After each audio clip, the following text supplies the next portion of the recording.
fellow swimmers in the Hult think tank, my producer on the other side of that camera, want me to devote 5 minutes to being controversial, provocative, even a bit outrageous.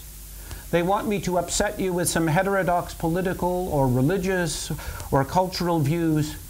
That sounds like fun, but I only have 5 minutes, and politics and religion are complex. I don't want to add to the superficiality, the glibness, the sloganeering, and the point scoring that I hear all around me these days. So I've decided to rebel. I've decided to shock my producer, not you. I've decided to talk about important stuff. I've decided to talk about ketchup. K-E-T-C-H-U-P, or is it C-A-T-S-U-P? Both the word and the substance are interesting. The word comes from the version of Mandarin used by Chinese living in what is now Malaya. It meant a table sauce made out of the liquid that fish had been pickled in, mixed with spices. Sounds disgusting. Well, apparently it was delicious.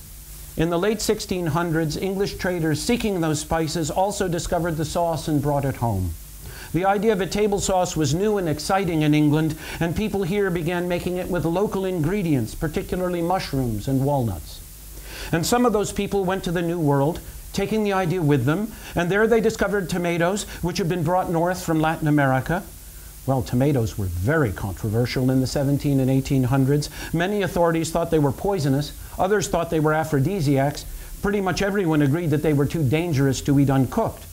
To make tomato ketchup, you had to simmer them for hours, so that was accepted as safe. By the early 1800s, ketchup was the American rural housewife's pride. Each had her own secret recipe, which required homegrown tomatoes, secret ingredients, hours of cooking time, and great skill. Then two great national events intervened. One was the Civil War. Hundreds of thousands of troops had to be fed, and an enormous food preservation industry, canning and bottling, developed to feed them. The second was industrialization, which took millions of women off the farm and into towns and factories. They no longer had land to grow tomatoes or time to make ketchup. Enter H.J. Heinz, the housewife's friend. This son of German immigrants to Pennsylvania took the new technology of industrial food bottling and the idea of tomato ketchup to create the signature product of his company. Heinz tomato ketchup was marketed as a blessed relief for mother who could no longer make her own. Heinz soon triumphantly invaded England, and lately, of course, thanks largely to American fast food chains, has returned to the lands of ketchup's birth. So let's sum up. What do we have here?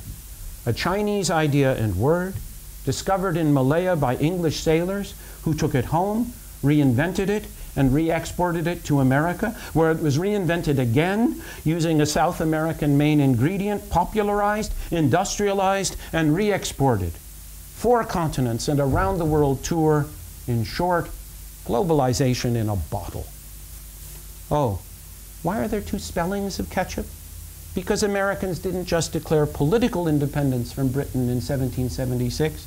They declared linguistic independence too, for over a century afterwards. And ketchup was seen as so distinctively American that, like color, like globalize, it needed its own spelling. So some Americans, including Hunts and Del Monte, still spell it C-A-T-S-U-P. Thanks for listening, and I hope I whetted your appetite for more.